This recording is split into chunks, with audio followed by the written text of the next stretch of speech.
আমার বয়স যখন 6 বছর আমার মা মারা গেলেন। আমার বয়স যখন 8 বছর আমার দাদাও মারা গেলেন। এই 8 বছর বয়সে আমি আপনার কোলে উঠেছি। আজকে 42টা বছর আপনি আমাকে কোলে পিঠে করে লালন পালন করেছেন।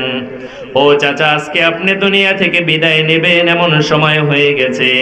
আপনি শুধু একটু বলেন আশহাদু আল্লা ইলাহা ইল্লাল্লাহ। ও চাচা, মৃত্যুর সময় আপনি শুধু একটু বলেন আশহাদু আল্লা ইলাহা ইল্লাল্লাহ মুহাম্মাদুর রাসূলুল্লাহ বলতে হবে না। কিয়ামতের ময়দানে আমি আল্লাহর সামনে দাঁড়িয়ে বলবো, আল্লাহ, আমার চাচা আবু তালেব ঈমান এনেছে, আমি তার সাক্ষী রয়েছি। সুবহানাল্লাহ।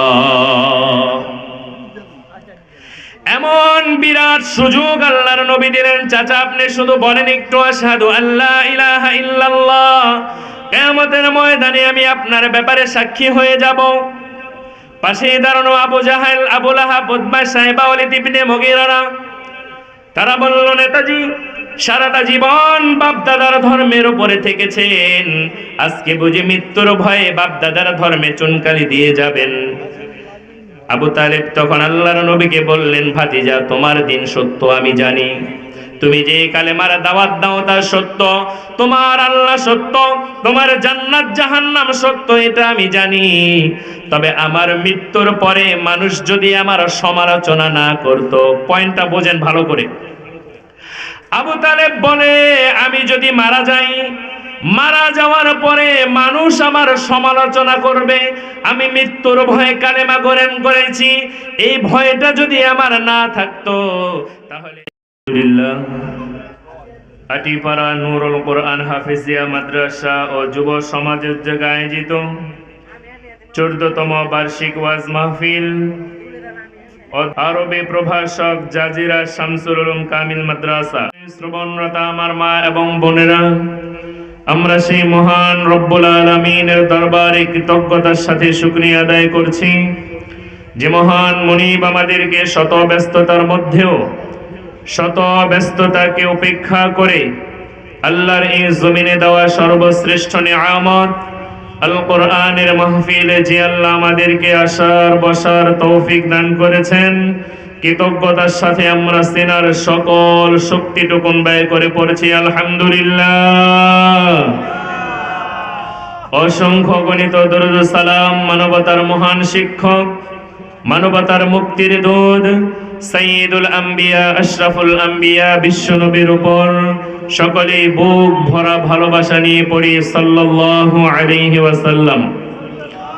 সম্মানিত আমার প্রাণপ্রিয় মুসল্লিগণ, আল্লাহ সুবহানাহু ওয়া তাআলা যার কল্যাণ চান, যার ভালো চান, তাকেই ভালো কাজ, নেক কাজ করার সুযোগ করে দেন। ইচ্ছে করলেই ভালো কাজ করা যায় না, ইচ্ছে করলেই নেকের কাজে অংশগ্রহণ করা যায় না, যদি না আল্লাহর পক্ষ থেকে কবুল না হয়, যদি না আল্লাহ তার পক্ষ থেকে বান্দাকে কবুল না করে, তাহলে আল্লাহর বান্দা আল্লাহর ভালো কাজ করার সুযোগ পায় না।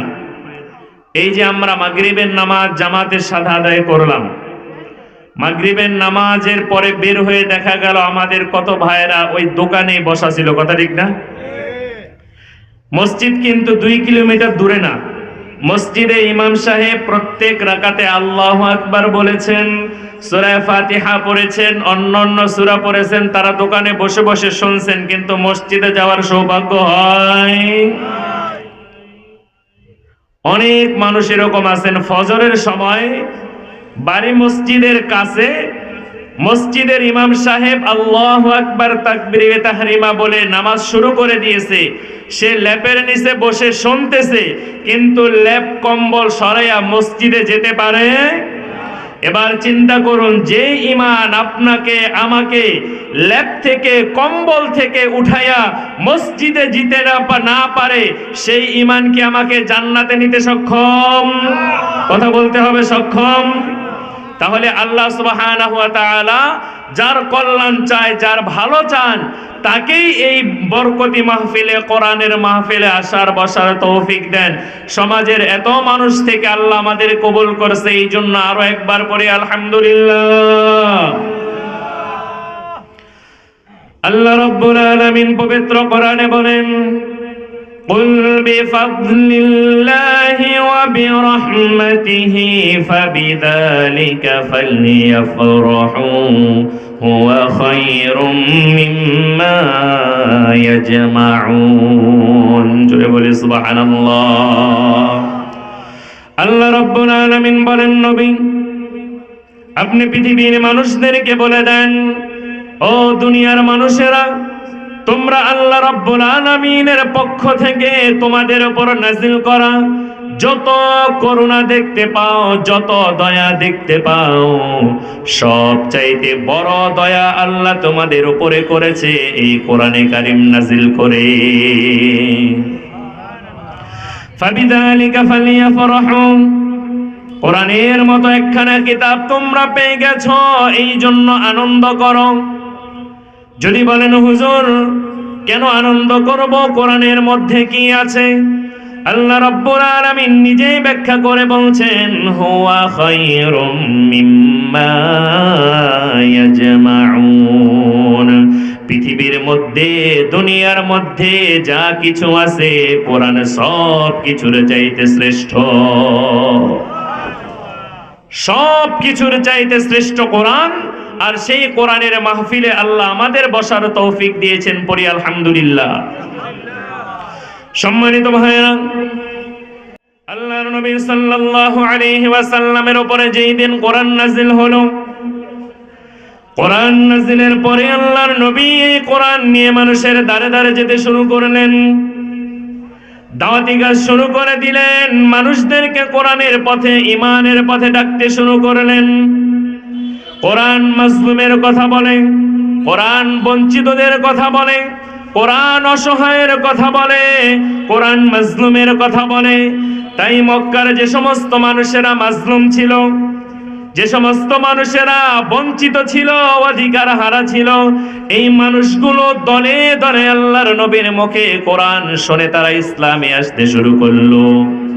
ষড়যন্ত্রকারীরা, কাফেররা যখন দেখলো মুহাম্মদুর রাসূলুল্লাহর দলে আস্তে আস্তে লোক ভিড়ে যাচ্ছে, তার দল শক্তিশালী হয়ে যাচ্ছে, তখনই তারা তাদের মন্ত্রণালয়ে, তাদের দারুন নাদওয়ায় বৈঠক করলো। না, এইভাবে কোরআন শুনতে দেওয়া যায় না। যদি আমরা উন্মুক্ত ময়দানে কোরআন শোনার পরিবেশ করে দেই, তাহলে আমাদের দলে কোনো লোক খুঁজে পাওয়া যাবে না, সব গিয়ে মুহাম্মদের দলে ভিড়বে। তাই তারা সিদ্ধান্ত নিল।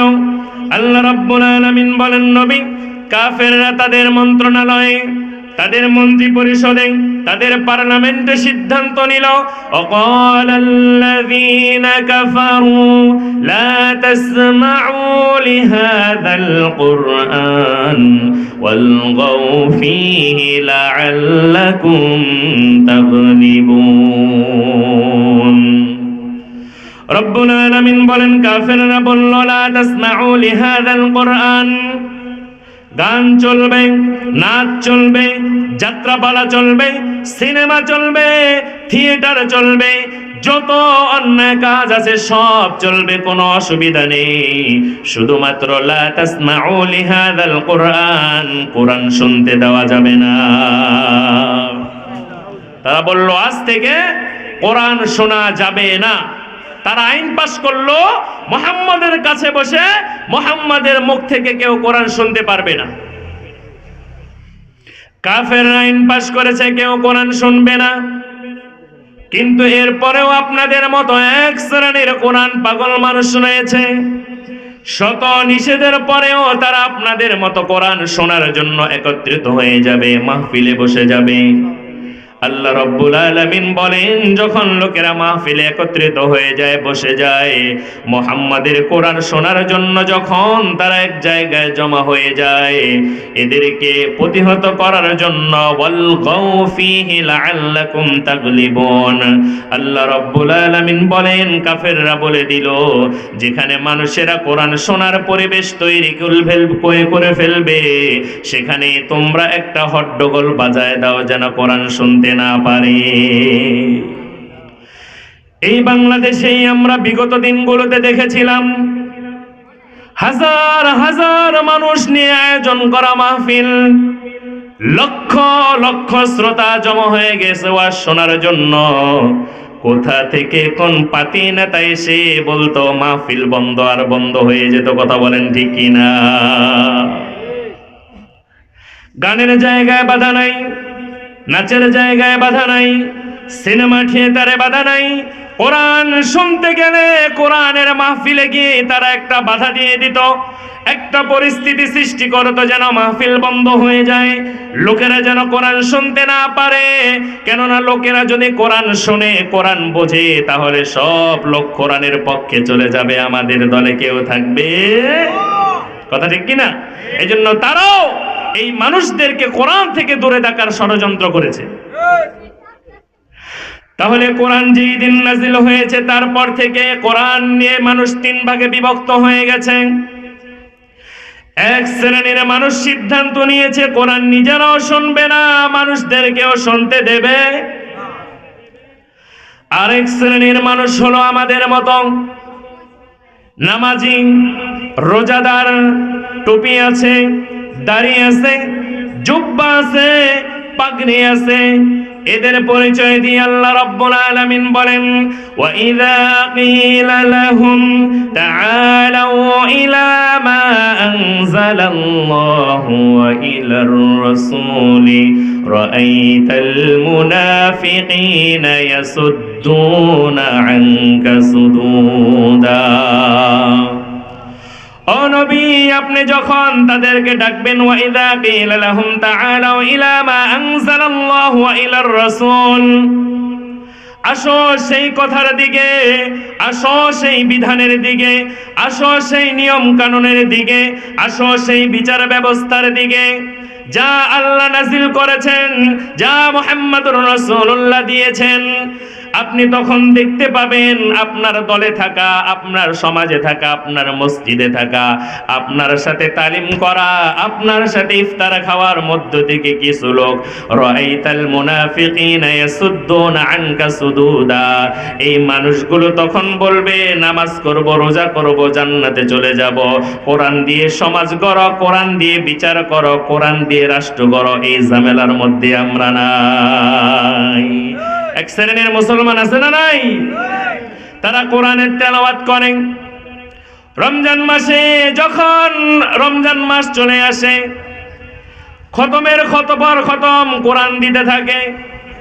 লাইলাতুল কদরের রাতে এসে হাজির, হুজুর আপনার চাচি দিছে 2 খতম, আমি সময় পাই না, আমিও দিছি 1 খতম, আমার মেয়েটা দিছে 2 খতম, আল্লাহ দিলে 5-7 খতম আমার বাড়িতে দেওয়া হয়েছে, হুজুর বকশিয়া দিয়ে দেন।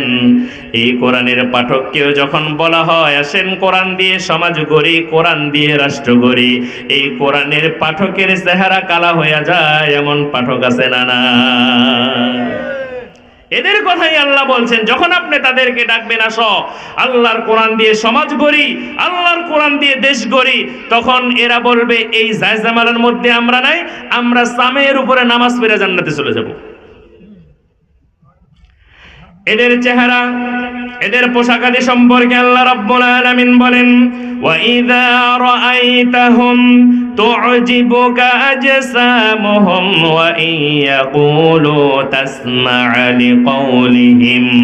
ও নবী, এই মানুষগুলোকে যখন আপনি দেখবেন তাদের চেহারাও সুন্দর, দাড়িটাও সুন্দর, জুব্বাটাও সুন্দর, টুপিটাও সুন্দর, দেখলে মনে হবে একমাত্র ব্যক্তি যে জান্নাত থেকে সবেমাত্র বের হয়ে এসেছে।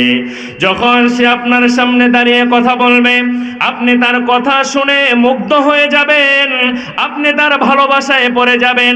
এত সুন্দর সাজসজ্জা, এত সুন্দর পোশাক আদি, কিন্তু দেখতে দেখা যাবে মুসলমানের মতো, আসলে তার ভিতরে ঈমান নাই। লোকটা হলো টাটকা মুনাফিক। মুখটা কি? মুনাফিক। তাহলে এক শ্রেণী নিজেরা শুনবে না, শুনতেও দিবে না। দ্বিতীয় শ্রেণীর আরেক গ্রুপ আছে মুসলমান, যারা মুসলমানের সমাজে বাস করে, নিজেদের মুসলমান পরিচয় দেয়, কিন্তু কোরআনকে জীবনের সকল জায়গায় মেনে নিতে রাজি না। যখন তাদেরকে বলা হয় কোরআনের সমাজ গড়ি, তারা এই ঝামেলা মাথায় নিতে নাই। এই শ্রেণীর মানুষগুলো হলো মুনাফিক। এদের পরিচয় আল্লাহ কোরআনে দিয়েছেন, আমাদের উপর রাগ করে কোনো লাভ নেই, আসেনি? বলার উদ্দেশ্য হলো, কোনো মানুষ যদি বোঝার পরে যে না আমি সিদ্ধান্ত নিলাম জীবনে যা করেছি করি, এখন থেকে কোরআনের পক্ষে থাকবো, তাহলে ইনশাআল্লাহ সে মুক্তি পেয়ে যাবে। তৃতীয় নম্বরে আল্লাহ রাব্বুল আলামিন আরেক শ্রেণীর মানুষের কথা বলেন, তারা হলো মুমিন। আল্লাহ রাব্বুল আলামিন বলেন, ইন্নামাল মুমিনুনা আল্লাযীনা ইযা যুকিরাল্লাহু ওয়াজিলাত কুলুবুহুম। ও নবী, আল্লাহ রাব্বুল আলামিন কোরআনে আমাদেরকে জানায় নবীর মাধ্যমে, ইন্নামাল মুমিনুনা আল্লাযীনা আমানু ইযা যুকিরাল্লাহু ওয়াজিলাত কুলুবুহুম। প্রকৃত মুমিন তো তারাই। প্রথমে বলেছে কাফেরদের কথা, এরপরে বলেছে ভেজাল ইমানদারের কথা, এবার আল্লাহ রাব্বুল আলামিন বলছেন প্রকৃত মুমিন তো তারাই যাদের সামনে আল্লাহর শ্রেষ্ঠত্ব, আল্লাহর বরত্ব, আল্লাহর কোরআন নিয়ে ওয়াজ করা হয়, উপদেশ দেওয়া হয়। কোরআন শোনার সাথে সাথে তাদের হৃদয়গুলো কেঁপে ওঠে। আল্লাহর বরত্ব, শ্রেষ্ঠত্ব শোনার পরে তাদের হৃদয়ে কেঁপে ওঠে। আল্লাহর ভয়ে তাদের হৃদয়গুলো কাঁপুনি ধরে যায়। وَإِذَا تُلِيَتْ عَلَيْهِمْ آيَاتُهُ زَادَتْهُمْ ঈমানা। এরপরে এই মানুষগুলো যখন আল্লাহর কোরআন তেলাওয়াত করে, এই কোরআন তেলাওয়াতের মাধ্যমে আমি আল্লাহ রাব্বুল আলামিন তাদের ঈমান বাড়াইয়া দিতে থাকি। সুবহানাল্লাহ। ঈমান বাড়াতে বাড়াতে এমন একটা পর্যায়ে তারা পৌঁছে যায়, দুনিয়ার কাউকে তারা পরোয়া করে না, একমাত্র আল্লাহর উপরেই ভরসা করে। তাহলে কোরআন শুনলে যাদের ভালো লাগে, দিলে আনন্দ লাগে, বুঝতে হবে তার ভিতরে ঈমান আছে, সে প্রকৃত মুমিন। আর কোরআন শোনার পরে যে শুধু ভুল ধরার কাজে ব্যস্ত, হুজুর আমগো পক্ষে কয় কিনা, হুজুর আমার নেতার পক্ষে কয় কিনা, হুজুর আমার নেতা নেত্রীর বিরুদ্ধে কয় কিনা, যারা এই চিন্তা নিয়ে কোরআনের মাহফিলে বসে, তাদের হেদায়েত জীবনে কোনোদিন কপালে জুটবে। কেননা কোরআন শুনতে হবে হেদায়েতের নিয়তে। আর হেদায়েতের একই কোরআন দুইজনে শুনছে। আবু বকর রাদিয়াল্লাহু তাআলা আনহু কোরআন শুনছে, আবু জেহেলও কোরআন শুনছে কিনা? এই দুইজনে কি একরকম হইছে? আবু জেহেল কোরআন শোনার পরে আবু জেহেলের শয়তানি বাড়ছে না কমছে? কোরআন আবু জেহেল শুনেছে, আবু জেহেলের শয়তানি বেড়েছে। আর আবু বকর রাদিয়াল্লাহু তাআলা আনহু কোরআন শুনেছে, আল্লাহ রাব্বুল আলামিন আবু বকরের ঈমান বাড়িয়ে দিয়েছেন, বলে সুবহানাল্লাহ। আমাদের মধ্যেও যারা কোরআনকে ভালোবেসে, কোরআনকে মানার নিয়তে আমরা কোরআন শুনবো, কোরআন তেলাওয়াত করব, কোরআন শোনার মাধ্যমে আমাদের ঈমান বাড়ায় দিবেন কে? আর যারা কোরআন পড়বে না, কোরআন বুঝবে না, কোরআন শুনবে না, তাদের ব্যাপারে আল্লাহর নবী সাল্লাল্লাহু আলাইহি ওয়াসাল্লাম কিয়ামতের ময়দানে আল্লাহ রাব্বুল আলামিনের কাছে মামলা দায়ের করে দিবেন। আমরা শুধু জানি আল্লাহর নবী আমাদের জন্য সুপারিশ করবে, ঠিক না? যে আমাদের জন্য আল্লাহর নবী সুপারিশ করবে, শুধু এই ওয়াজ শুনছি আর চোখের পানি ছেড়ে দিছি।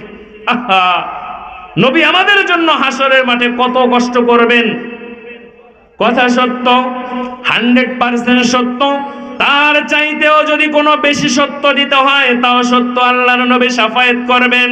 যদি সন্দেহ থাকে, ঈমান থাকবে না।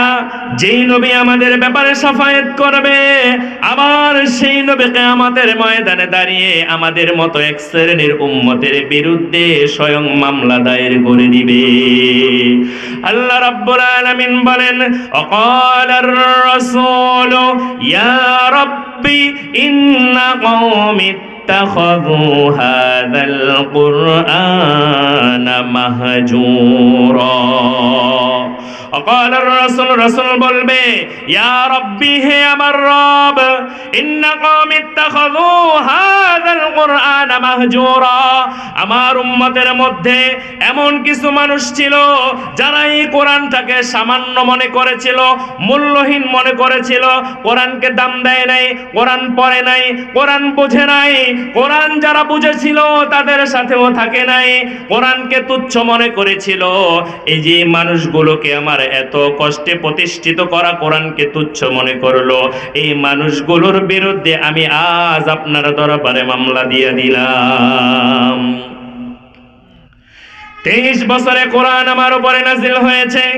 এই 23 বছরে কোরআন প্রতিষ্ঠিত করতে গিয়ে আমি আমার দান্দান মোবারক শহীদ করেছি, আমার মাথা ভেঙেছি, তাইফের ময়দানে আমি কত রক্ত ঝরিয়েছি, আমার সাহাবীরা শহীদ হয়েছে, স্ত্রীরা বিধবা হয়েছে, সন্তানেরা এতিম হয়েছে। যেই কোরআনের জন্য আমার দান্দান শহীদ হলো, যেই কোরআনের জন্য আমার মাথা ভাঙলো, যেই কোরআনের জন্য আমার সাহাবীরা শহীদ হলো, বিবিরা বিধবা হলো, সন্তানেরা এতিম হলো, এই কোরআনকে যারা মূল্য দেয় নাই, কোরআনকে যারা সম্মান করে নাই, এমন মানুষের সাথে আমার কোনো সম্পর্ক নাই। আসলে মুসলমানের কাছে এখন কোরআনের দাম আছে? কোরআনের আসলেই দাম নাই। কোরআন নিজেরা পড়েও না, বোঝেও না, যারা বুঝে তাদের সাথে সম্পর্ক রাখে না। এই কোরআন না বোঝার কারণে বিপদে পড়ে যাবে।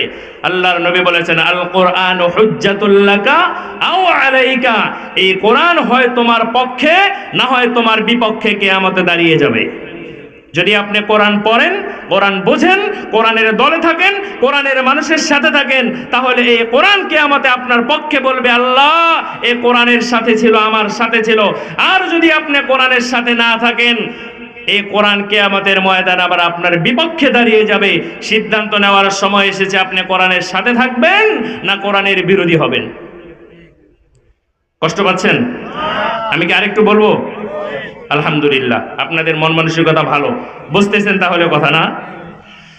আল্লাহ রাব্বুল আলামিন, আমি আপনাদের সামনে যে আয়াতটি তেলাওয়াত করেছি, এই আয়াতে আল্লাহ রাব্বুল আলামিন বলেন, সূরা নিসা আয়াত নাম্বার 175, এই আয়াতে আল্লাহ রাব্বুল আলামিন বলেন ফাআম্মাল্লাযীনা আমানু বিল্লাহ, অতঃপর যারা আল্লাহর উপরে ঈমান এনেছে, ঈমান আনার পরেই দায়িত্ব শেষ হয়ে যায় না, ঈমান আনার পরেই দায়িত্ব শেষ হয়ে যায় না, ওয়াতাসামু বিহি, এরপরে এই ঈমানটাকে শক্ত করে মজবুত করে আঁকড়ে ধরে রেখেছে। কথাটা বুঝছেন? ঈমান এনেছে এবং ঈমানকে মজবুত করে ধরে রেখেছে। ফাসায়ুদখিলুহুম ফি রাহমাতিম মিনহু ওয়া ফাদল, অচিরেই এই মানুষগুলোকে আমি আল্লাহ রাব্বুল আলামিন আমার রহমতের কুলে তুলে নেব। জোরে বলে সুবহানাল্লাহ। তাহলে 1 নাম্বার কথা হলো ঈমান আনবে, দ্বিতীয় কথা হলো ঈমানকে ধরে রাখবে। বাংলাদেশে শতকরা 90% মুসলমানের দেশ। যদিও আমরা শতকরা 90% মুসলমান বলি, কিন্তু বাংলাদেশে 10% মুসলমান খুঁজে পাওয়া যায় না। যদি বলেন হুজুর বলেন কি, জুমার নামাজের সময় তো 3 তলা মসজিদ ভরে যায়, জায়গা দিতে পারি না। এরপরে আপনি বলেন 10% মুসলমান পাওয়া যায় না। জুমার নামাজ পড়ার নাম মুসলমান না, ফজরের নামাজ জামাতে পড়ার নাম হলো মুসলমান। আবার নবীর আপন চাচা আবু তালেব, নবীজি ইন্তেকালের সময় তার মাথার কাছে গিয়ে বসলেন, গিয়ে বললেন চাচা, দুনিয়ায় আসার আগে আমার বাবা মারা গেছেন, আমার বয়স যখন 6 বছর আমার মা মারা গেলেন, আমার বয়স যখন 8 বছর আমার দাদাও মারা গেলেন। এই 8 বছর বয়সে আমি আপনার কোলে উঠেছি, আজকে 42টা বছর আপনি আমাকে কোলে পিঠে করে লালন পালন করেছেন।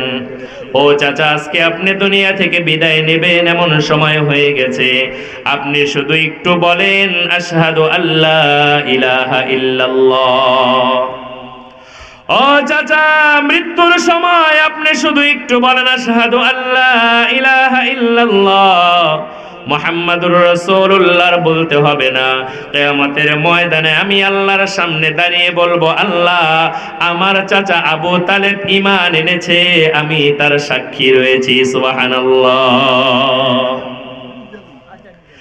এমন বিরাট সুযোগ আল্লাহর নবী দিলেন। চাচা আপনি শুধু বলেন একটু আশহাদু আল্লা ইলাহা ইল্লাল্লাহ, কিয়ামতের ময়দানে আমি আপনার ব্যাপারে সাক্ষী হয়ে যাব। পাশে দাঁড়ানো আবু জাহেল, আবু লাহাব, উতবা, সাইবা, ওয়ালিদ ইবনে মুগীরা, তারা বলল, নেতাজি সারাটা জীবন বাপদাদার ধর্মের উপরে থেকেছেন, আজকে বুঝি মৃত্যুর ভয়ে বাপদাদার ধর্মে চুনকালি দিয়ে যাবেন। আবু তালেব তখন আল্লাহর নবীকে বললেন, ভাতিজা তোমার দিন সত্য আমি জানি, তুমি যে কালেমার দাওয়াত দাও তা সত্য, তোমার আল্লাহ সত্য, তোমার জান্নাত জাহান্নাম সত্য, এটা আমি জানি। তবে আমার মৃত্যুর পরে মানুষ যদি আমার সমালোচনা না করত, পয়েন্টটা বোঝেন ভালো করে। আবু তালেব বলে, আমি যদি মারা যাই, মারা যাওয়ার পরে মানুষ আমার সমালোচনা করবে, আমি মৃত্যুর ভয়ে কালেমা গ্রহণ করেছি, এই ভয়টা যদি আমার না থাকতো তাহলে এখনই আমি কালেমা পড়ে তোমার চক্ষুটাকে শীতল করে দিতাম। আবু তালেবের জীবনের শেষ কথাটা ছিল, ভাতিজা তোমার কালেমা নিলাম না, আমার বাপদাদার ধর্মের উপরে আমি মৃত্যুবরণ করলাম। বলে নাউযুবিল্লাহ। হযরত বেলাল রাদিয়াল্লাহু তাআলা আনহুকে পিটায় আর বলে, বেলাল ঈমান ছেড়ে দাও। হযরত বেলাল ঈমান ছেড়ে দেয় না। আর নবীজি তার আপন চাচাকে জোর করে বারবার বলতেছেন, চাচা আপনি কালেমাটা নেন, কালেমাটা নেন, আমি সাক্ষী হয়ে যাব। তাকে জোর করে কালেমা দিতে চায়, কিন্তু চাচা কালেমা নেয় না। বারবার যখন আল্লাহর নবী পিরাপিরি করতেছেন, চাচা বলেন আশহাদু আল্লা ইলাহা ইল্লাল্লাহ, সঙ্গে সঙ্গে আল্লাহ আয়াত নাজিল করে দিলেন, ইন্নাকা লা তাহদি মান আহবাবতা ওয়ালাকিন আল্লাহ ইয়াহদি মান ইয়াশা। ও নবী, আপনি যাকে ভালোবাসেন, আপনি যাকে মহব্বত করেন, তাকে হেদায়েত দিতে পারবেন না। হেদায়েতের মালিক কে? আওয়াজ দিয়ে বলেন, হেদায়েতের মালিক কে? আল্লাহ রাব্বুল আলামিন বলেন, আপনি যাকে ভালোবাসেন, আপনি যাকে মহব্বত করেন, তাকে আপনি হেদায়েত দিতে পারবেন না। আমি আল্লাহ যাকে চাই তাকে হেদায়েত দেই। হেদায়েতের মত বড় দৌলত আল্লাহ আপনাকে আমাকে দিয়েছে। এই হেদায়েতের মত দৌলত পাওয়ার পরে আল্লাহ রাব্বুল আলামিনের শুকরিয়া আদায় করা দরকার আছে না নাই? এজন্য জোরে একবার বলি আলহামদুলিল্লাহ। একজনকে পিটায় কালেমা ছাড়ো, সে ছাড়ে না, আরেকজনকে জোর করে দিতে চায়, সে নেয় না। তাহলে আমরা যে কালেমা পেয়েছি, এটা আল্লাহ আমাদের দয়া করে দিবেন না? এখন এই কালেমাকে ধরে রাখতে হবে। আমার ভাইরা, যে জিনিস যত দামি তার চুরি হওয়ার ভয়ও তত। বুঝা যায় কথা? যেই জিনিস যত দামি চুরি হওয়ার ভয়। টাকা পয়সা আমরা কি কেউ যেখানে সেখানে ফালায় রাখি? স্বর্ণ অলংকার যেখানে সেখানে ফালায় রাখি? কেন রাখি না? চুরি হয়ে যাওয়ার ভয় আছে। টাকা পয়সা স্বর্ণ অলংকার যত দামি, তার চাইতে কোটি কোটি গুণ বেশি দামি হলো ঈমান। তাহলে ঈমান চুরি হওয়ার ভয় আছে না নাই? আছে।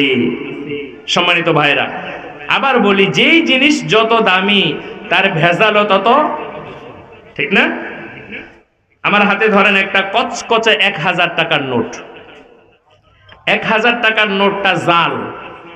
এই জাল 1000 টাকার নোট দিয়ে আমি দোকানে গেলে আমারে কয় টাকা সদাই দেবে? আপনারা কি বুঝছেন আমার কথা? যে 1000 টাকার জাল নোট নিয়ে দোকানে গেলে আমারে কয় টাকা সদাই দেবে? 1 টাকারও সদাই দেবে না। উল্টো রাষ্ট্রীয় বিরোধী জাল টাকা রাখার কারণে আমার জেলে যাওয়ার সম্ভাবনা আছে না নাই?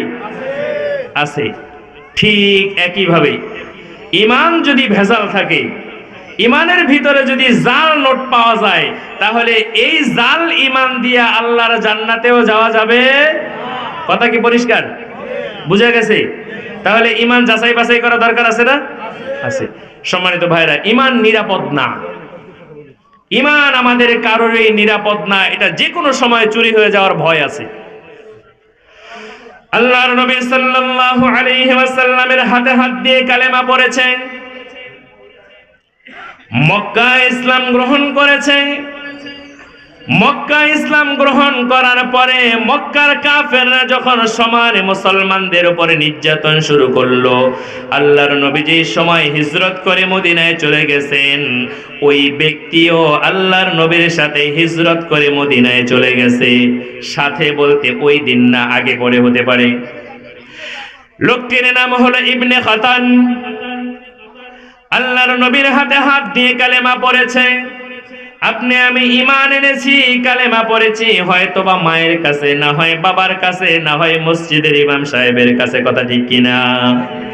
কিন্তু ইবনে খাতান কালেমা পড়েছে, ঈমান এনেছে স্বয়ং মুহাম্মাদুর রাসূলুল্লাহ সাল্লাল্লাহু আলাইহি ওয়াসাল্লামের হাতে। হিজরত করে আসলেন মদিনায়। হিজরতকে আমরা সহজভাবে দেখি, আসলে ব্যাপারটা এত সহজ নয়। আল্লাহর নবী বলেছেন, হিজরত করার সাথে সাথে পিছনের জীবনের সকল গুনাহগুলো আল্লাহ মাফ করে দেন। সব গুনাহ মাফ হয়ে যায় হিজরত করলে। এমন ব্যক্তি হিজরত করে গেলে মদিনায়, কিছুদিন আল্লাহর নবীর সাথে থাকলেন, ওঠা বসা করলেন, নামাজ রোজা ইত্যাদি পালন করলেন। হঠাৎ করে শয়তান তার উপরে থাবা বসায় দিল। এই লোকটা আর ঈমান নিয়ে টিকতে পারলো না, মদিনা থেকে মুরতাদ হয়ে আবার পালায়া মক্কায় চলে আসলো। ঈমান পেয়েছিল কিন্তু ঈমান ধরে রাখতে পারে নাই। ঈমানদার ব্যক্তি মুরতাদ হয়ে এরপরে মক্কায় আসলো। আমি অনেক সময় এইভাবে বুঝাই, মসজিদের ইমাম সাহেবের বদনাম যদি সভাপতি করে, তাইলে মুসল্লিরা বলবে মনে হয় যেন সভাপতির সাথে একটু বাজাবাজি হয়েছে, কথা ঠিক না? সেক্রেটারি যদি বলে তাহলে বলবে যে হ্যাঁ, ইমাম সাহেবের সাথে বনিবনা হয় নাই, এই জন্য হুজুরের বদনাম করে, কথা ঠিক না? কিন্তু স্বয়ং ইমাম সাহেবের বউ এসে যদি কয় যে ভাই সব, আপনারা যেই ইমামের পিছনে নামাজ পড়েন, ইমাম সাহেব ব্যক্তি জীবনে পর্দা মানে না, এ সুদের সাথে জড়িত, বাড়িতে ছুটিতে গেলে সকালবেলা ফজরের নামাজ পড়ে না, ইমাম সাহেবের বউ যদি এই কথা কয়, আপনারা বিশ্বাস করবেন কিনা? করবেন না? ঠিক আল্লাহ রাসূলের সাথে এমন ঘটনাই ঘটছে। ইবনে খাতান মক্কায় ফিরে গিয়ে বলল, ভাই সব, মুহাম্মাদুর রাসূলুল্লাহকে মনে করেছিলাম ভালো মানুষ, তাই আমি তার হাতে হাত দিয়ে কালেমা পড়ে হিজরত করে মদিনায় গিয়েছিলাম। তার সাথে থাকার পরে, ওঠা বসার পরে দেখলাম আসলে মুহাম্মদ লোকটা বেশি ভালো না। জোরে বলেন নাউজুবিল্লাহ। তারে ভালো মানুষ মনে করে ঈমান এনেছিলাম, কিন্তু এখন দেখি মুহাম্মদ ভালো মানুষ না, তাই আমি তাকে প্রত্যাখ্যান করে আবার মক্কায় চলে আসলাম। নিজের ঘরের লোক সমানে বদনাম করে বেড়াচ্ছে, অবস্থাটা কি হয় বলেন?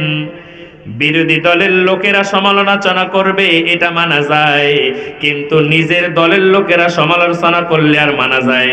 দলে পথ থাকে, দলে পথ থাকে, সুযোগ সুবিধা থাকে, সব থেকে বঞ্চিত হয়ে যায় না? বাট তুই দলে খাইয়া গলে পড়ে দলের বিরুদ্ধে কও। আচ্ছা, এই লোকটা ঠিক তাই করলো। নবী এবং সাহাবীদের বিরুদ্ধে মক্কায় অপপ্রচার শুরু করলেন। কয়েক বছরের ব্যবধানে আল্লাহ রাব্বুল আলামিন বিশ্ব নবীর মাধ্যমে মক্কা বিজয় করালেন। মক্কা বিজয় হলো, আল্লাহর নবীর সাথে 10,000 সাহাবী নিয়ে মক্কায় প্রবেশ করলেন। যারা নবীজিকে রাতের আধারে হিজরত করতে বাধ্য করেছিল, এই মানুষগুলো এবার ভয়ে থরথর করে কাঁপতে শুরু করেছে। কত কষ্টই না তাকে দিয়েছি, কত কষ্টই না তার সাহাবীদেরকে দিয়েছি। মদিনায় গিয়েছে, সেখানেও শান্তিতে থাকতে দেই নাই। বদর করেছি, খন্দক করেছি, উহুদ করেছি, এতগুলো যুদ্ধ তার সাথে করেছি। এখন সেই মুহাম্মদ বিজয়ী বেশে আমাদের কাছে এসেছে, আজকে আমাদের রক্ষা নাই। ভয়ে তারা আটোসাটো হয়ে যাচ্ছে। আল্লাহর নবী সবাইকে ডেকে বললেন, ও মক্কাবাসীরা, আজকের এই দিনে তোমরা আমার কাছে কেমন আচরণ আশা করো, আমাকে একটু বলো। মক্কার লোকেরা ইউসুফ আলাইহিস সালামের জীবনী জানতো। ইউসুফ আলাইহিস সালামের সাথে ঘটে যাওয়া ঘটনা তাদের সবার মুখস্থ ছিল, জানা ছিল। তারা বলল, মুহাম্মদ, আজকে আমরা আপনার কাছে আশা করি এমন আচরণ, যেমন আচরণ ইউসুফ আলাইহিস সালাতু ওয়াস সালাম তার ভাইদের সাথে করেছিলেন। সুবহানাল্লাহ। ভাইরা ইউসুফ আলাইহিস সালামকে মেরেছিলেন, কূপে ফেলে দিয়েছিলেন, 18 টাকার বিনিময়ে বিক্রি করে মিশরে গোলাম বানিয়ে দিয়েছিল। এই ভাইরা যখন ইউসুফ আলাইহিস সালামের সামনে গিয়ে দাঁড়ালেন, লজ্জায় মাথা নত হয়ে গেছে, করেছি কি আমরা? ইউসুফ আলাইহিস সালাম বললেন, আমার ভাইরা, ভয়ের কোনো কারণ নাই, লজ্জা পাওয়ার কোনো কারণ নাই। আমি তোমাদেরকে আরো বহু বছর আগে ক্ষমা করে দিয়েছি। আল্লাহর নবীকে তারা বলল, ইউসুফ আলাইহিস সালাম যেমন তার ভাইদেরকে ক্ষমা করে দিয়েছে, আপনিও আমাদেরকে ক্ষমা করে দেন, এমন আচরণ আশা করি। সুবহানাল্লাহ। আল্লাহর নবীর কাছে এর চাইতে আর ভালো কি আশা করা যায় বলেন?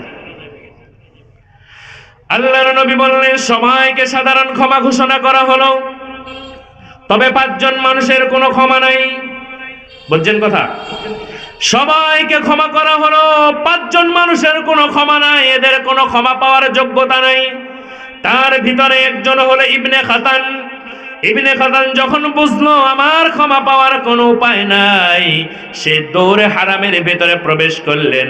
কোরআনে আল্লাহ রাব্বুল আলামিন বলেন, ওয়া মান দাখালাহু কানা আমিনা, যে ব্যক্তি হারামের ভিতরে প্রবেশ করলো সেই ব্যক্তি নিরাপদ হয়ে গেল। সুবহানাল্লাহ। হারামে ঢুকলেন মানে এখন আপনাকে কেউ হত্যা করতে পারবে? ইবনে খাতানের এই আয়াত জানা ছিল, তাই সে হারামের ভিতরে ঢুকে কাবার সাথে বুক লাগায় বসে আছে, বাঁচতে হলে এছাড়া আর কোনো পথ নাই। সাহাবীরা খুঁজে এসে বলছেন, ইয়া রাসূলুল্লাহ, আপনি ইবনে খতনকে কতল করার অনুমতি দিয়েছেন, কিন্তু ইবনে খতন তো কাবার সাথে বুক লাগায়া বসে আছে, কিভাবে হত্যা করব? হারামের ভিতরে হত্যা করা তো আল্লাহ হারাম করে দিয়েছেন। আল্লাহর নবী সাল্লাল্লাহু আলাইহি ওয়াসাল্লাম বলেন, সাহাবীরা শোনো, আজ থেকে নিয়ে কিয়ামত পর্যন্ত আল্লাহ রাব্বুল আলামিন হারাম করে দিয়েছেন, এই হারামের ভিতরে কোনো মানুষ হত্যা করা যাবে না, মশা মারা যাবে না, মাছি মারা যাবে না। হারামের ভিতরে সবাই নিরাপদ থাকবে। তবে আজকের দিনের জন্য আল্লাহ হালাল করে দিয়েছে, যাও তাকে যেখানে পাবে সেখানেই কতল করবে, তার কোনো রেহাই নাই। ঈমান আনছিল কার হাতে?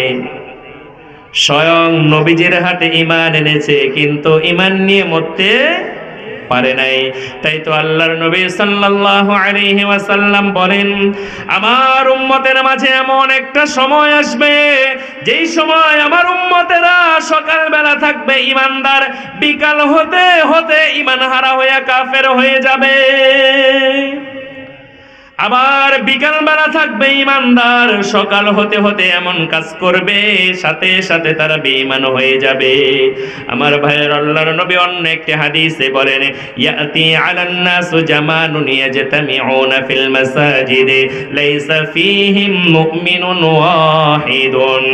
আল্লাহর নবী বলেন, অচিরে আমার উম্মতের মাঝে এমন একটা সময় আসবে, যেই সময়ে মসজিদে হাজার হাজার মানুষ জামাতের সাথে নামাজ আদায় করবে, লাইসা ফীহিম মুমিনুন ওয়াহিদুন, মসজিদে আজান হবে, নামাজ হবে, হাজার হাজার মুসল্লি নামাজ আদায় করবে, এই হাজার হাজার মুসল্লিদের ভিতরে একজনও ঈমানদার খুঁজে পাওয়া যাবে না।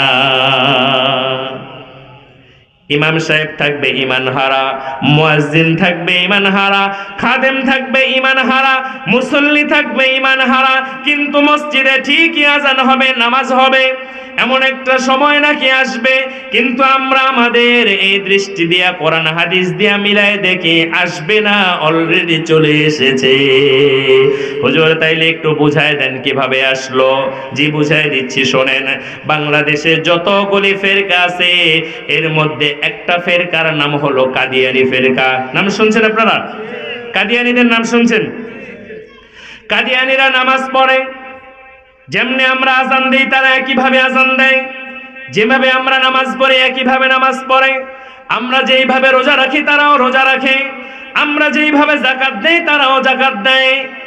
সব আমল আমাদের সাথেই মিলেমিশে আছে, এরপরেও সারা পৃথিবীর হকপন্থী আলেমরা বলছে কাদিয়ানীরা কাফের, কাদিয়ানীরা কাফের, কাদিয়ানীরা কাফের। আচ্ছা, নামাজ পড়ে রোজা করে তারপরেও কাফের বলে, কোনো কারণ আছে না? না, কারণ সারা বলে। কি কারণ আছে দেখুন, এটা আমাদের সবার মুখস্থ। মিলাদের সময় আমরা পড়ি মা কানা মুহাম্মাদুন আবা আহাদিম মির রিজালিকুম ওয়ালাকির রাসূলুল্লাহি ওয়া খাতামান নাবিয়্যিন। জোরে বলি সুবহানাল্লাহ। আল্লাহ রাব্বুল আলামিন বলেন মা কানা মুহাম্মাদুন আবা আহাদিম মির রিজালিকুম, তোমাদের মধ্যে কোন পুরুষের পিতা আমার নবী না। তাহলে আপনার নবী কি? আল্লাহ বলেন মা কানা মুহাম্মাদুন আবা আহাদিম মির রিজালিকুম ওয়ালাকির রাসূলুল্লাহি ওয়া খাতামান নাবিয়্যিন। তিনি কোন পুরুষের পিতা না, তিনি হলেন আমার রাসূল এবং শেষ নবী। তিনি কি? শেষ নবী। পয়েন্টটা হলো এখানে একটা শব্দ আছে খাতামুন নাবিয়্যিন, মানে হলো খতম। খতম মানে কি? শেষ করা। আমাদের মায়েরা বোনেরা আপনারা কোরআন খতম করেন না? খতম মানে কি? শেষ। আল্লাহ এতে বলেন খাতামুন নাবিয়্যিন, আমার নবী হলো শেষ নবী, এর পরে কোনো নবী নাই। কাদিয়ানীরা বলে মুহাম্মদ সাল্লাল্লাহু আলাইহি সাল্লাম শ্রেষ্ঠ নবী, অনেক বড় নবী, মর্যাদায় অনেক বড় নবী, তবে শেষ নবী এটা আমরা মানি না। মুহাম্মদ সাল্লাল্লাহু আলাইহি সাল্লামের পরে গোলাম মুহাম্মদ কাদিয়ানী নবী। জোরে বলেন নাউজুবিল্লাহ। গোটা কোরআন 30 পারা তারা মানে, 114টা সূরা মানে, 6666টা আয়াত তারা মানে, শুধুমাত্র কোরআনের 4টা হরফকে তারা মানে না। খ আলিফ তা মিম, খ আলিফ তা মিম মিলে একটা শব্দ হয় খতম। শুধু এই শব্দটা না মানার কারণে সারা পৃথিবীর আলেমরা বলছে কাদিয়ানীরা কাফির। এবার আসেন আপনার আমার খবর কি?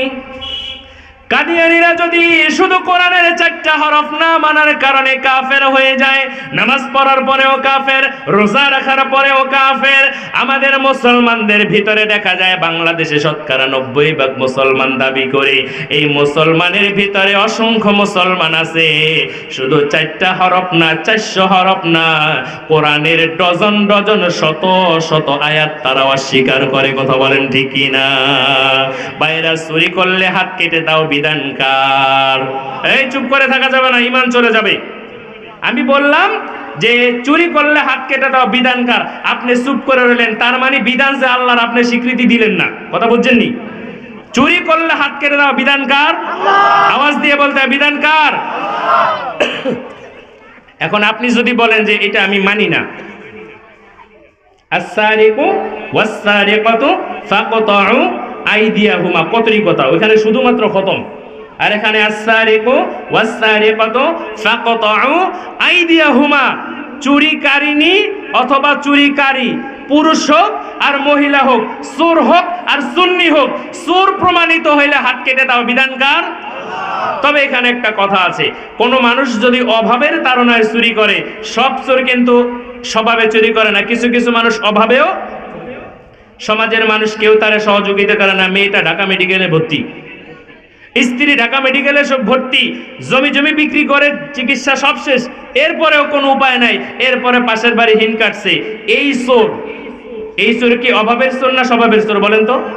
এই চোর অভাবে পরে চুরি করছে।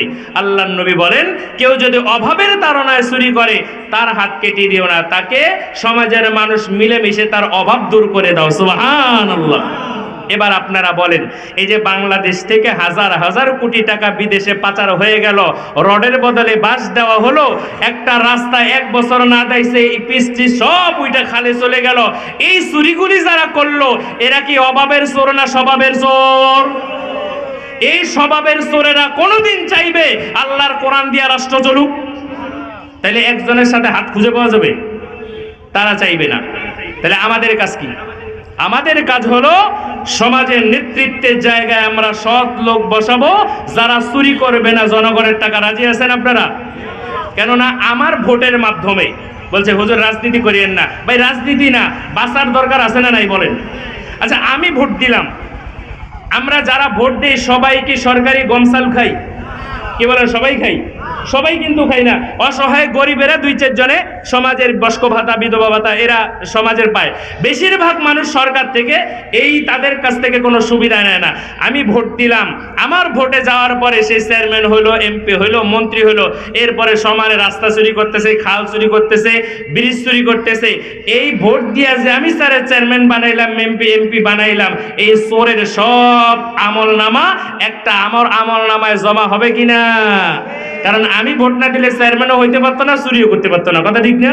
আমি যেহেতু তার চেয়ারম্যান বানাইছি, তাহলে চুরি করলে তার একটা ভাগ আমার কাছে অটো চলে আসবে। আবার যদি আমি দিনদার, আল্লাহওয়ালা, পরহেজগার, নামাজি, চরিত্রবান এই মানুষটাকে যদি আমার পছন্দ মতো আমি নেতৃত্বের জায়গায় বসাইতে পারি, সে যতগুলি ভালো কাজ করবে সব ভালো কাজের একটা সওয়াব আমার আমল নামায়ও আসবে ইনশাআল্লাহ। কথা কি বুঝছেন? এটা কি রাজনীতি হয়ে গেল? কি বলেন, এটা কি আসলে রাজনীতি হয়ে গেল? এই কথাগুলোই অনেক যে মানুষ একেবারে মেনেই নিতে পারবে না। প্রিয় ভাইরা, বলছি যে কাদিয়ানীরা যদি কোরআনের শুধু 4টা হরফ মান্না কাফের হয়, তাহলে আমাদের মুসলমান আমরা যারা আছি আমাদের খবর কি?